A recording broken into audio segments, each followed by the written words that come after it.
सबसे पहले आप यहाँ देख सकते हैं सेबी ने यहाँ पे एक न्यूज़ और रिपोर्ट जारी की है जिसमें ये बताया गया है कि जो शादीशुदा ट्रेडर हैं जो इंट्राडे ट्रेडिंग करते हैं वो सबसे ज़्यादा क्या है कमा रहे हैं, ठीक है ना। और लॉस किसको हो रहा है मैं आपको यहाँ बताना चाहूँगा।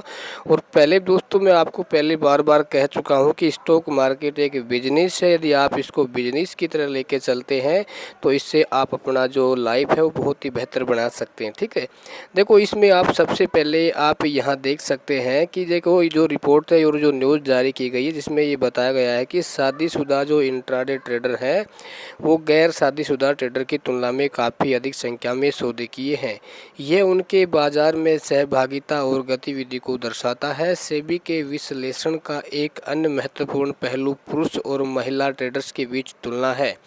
अध्ययन से पता चला है कि लाभ कमाने वाली महिला ट्रेडर्स का अनुपात पुरुषों की तुलना में यह ज़्यादा है, ठीक है। और उसके बाद आगे आप यहाँ पे देख सकते हैं कि 60 साल के ऊपर के जो ट्रेडर्स हैं उनको सबसे कम क्या है नुकसान, क्योंकि भाई देखो 60 साल का मतलब ये हुआ जिनकी एज 60 साल है तो उनको ये एक्सपीरियंस हो जाता है, उनको ये पता चल जाता है कि भाई ये स्टॉक मार्केट सारा एक मैथमेटिक्स का कमाल है, ये बिजनेस है, हमें अपने कितने कैपिटल पे कितना रिटर्न लेना है बेस से, ठीक है। इसमें आगे लिखा गया है अपने अध्ययन में सेबी ने यह भी पाया कि आयु वर्ग जितना कम होगा नुकसान उठाने वालों का अनुपात उतना ही अधिक होगा। मान लो किसी की एज 20 साल है तो वो क्या है ज़्यादा लालची हो जाता है, उसको भाई 5,000 से उसको 2,000 रुपये चाहिए, ठीक है। उसका पेट भरने वाला नहीं है 100, 200, 300 रुपये से ना, तो वो लालच करता है, वो लॉस कर बैठता है।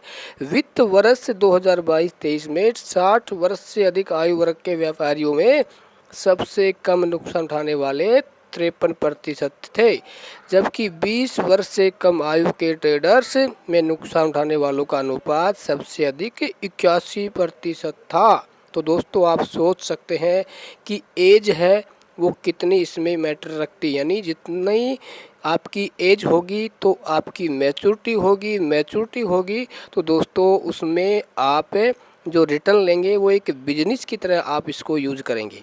सेबी के एक अध्ययन में यह भी पता चलता है कि इक्विटी कैश सेगमेंट में 10 में से 7 व्यक्ति इंट्राडे ट्रेडर्स को वित्त वर्ष 2022-23 में। इसके साथ ही अध्ययन से यह भी पता चलता है कि इंट्राडे ट्रेडिंग लेने वाले व्यक्तियों की संख्या 300% की वृद्धि हुई, यानी दिन प्रतिशत क्या है स्टॉक मार्केट में लोगों की रुचि बढ़ रही है, ठीक है। तो इसको कहने का मतलब ये हुआ, और मैंने आपको पहले भी बताया था कि दोस्तों यदि आप स्टॉक मार्केट को बिजनेस की तरह लेके चलते हैं, ठीक है, यदि मान लो आप हेजिंग करते हैं तो उसमें तो आपकी बात ही अलग है, ठीक है। देखो बाइंग में लॉस होता है मैं नहीं मानता हूँ, लेकिन लॉस उन्हीं को ही होता है जो बिना सीख के करते हैं, जो लालच करते हैं।